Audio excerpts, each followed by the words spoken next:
शमूएल भविष्यवक्ता की दूसरी पुस्तक अध्याय 10।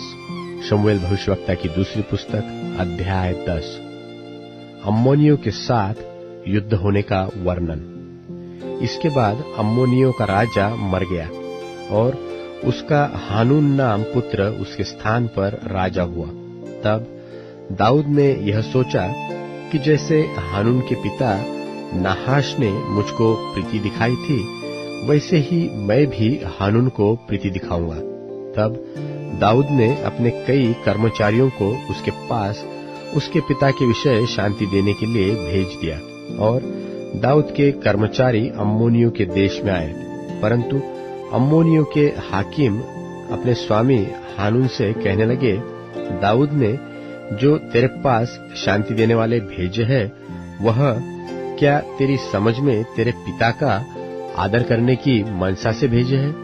क्या दाऊद ने अपने कर्मचारियों को तेरे पास इसी मनसा से नहीं भेजा कि इस नगर में ढूंढान करके और उसका भेद लेकर इसको उलट दे?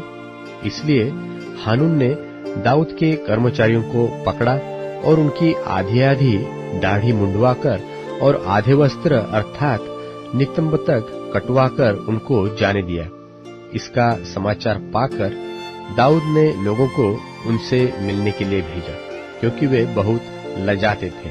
और राजा ने यह कहा कि जब तक तुम्हारी दाढ़ियां बढ़ न जाए तब तक यरीहो में ठहरे रहो, तब लौट आना। जब अम्मोनियों ने देखा कि हमसे दाऊद अप्रसन्न है, तब अम्मोनियों ने बेत्रहोबा और सोबा के 20,000 अरामी प्यादों को और 1,000 पुरुषों समेत माका के राजा को और 12,000 तोबी पुरुषों को वेतन पर बुलवाया।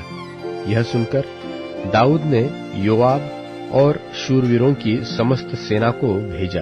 तब अम्मोनी निकले और फाटही के पास पांति बांधी और सोबा और रहोब के अरामी और तोब और माका के पुरुष उनसे न्यारे मैदान में थे। यह देखकर कि आगे पीछे दोनों ओर हमारे विरुद्ध पांति बांधी है, योआब ने सब बड़े बड़े इस्राएली वीरों में से बहुतों को छांटकर अरामियों के सामने उनकी पांति बांधी और लोगों को अपने भाई अबीशै के हाथ सौंप दिया और उसने अम्मोनियों के सामने उनकी पांति बांधी।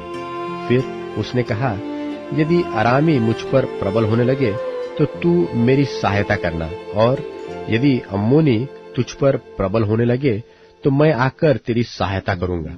तू हियाव बांध और हम लोग और अपने परमेश्वर के नगरों के निमित्त पुरुषार्थ करें, और यहोवा जैसा उसको अच्छा लगे वैसा करे।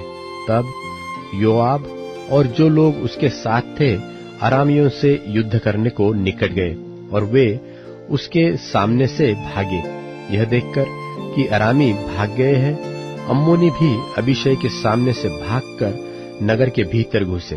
तब योआब अम्मोनियों के पास से लौटकर यरूशलेम को आया। फिर यह देखकर कि हम इस्राएलियों से हार गए, अरामी इकट्ठे हुए और हददेजेर ने दूत भेजकर महानद के पार के अरामियों को बुलवाया और वे हददेजेर के सेनापति शोवक को अपना प्रधान बनाकर हेलाम को आए।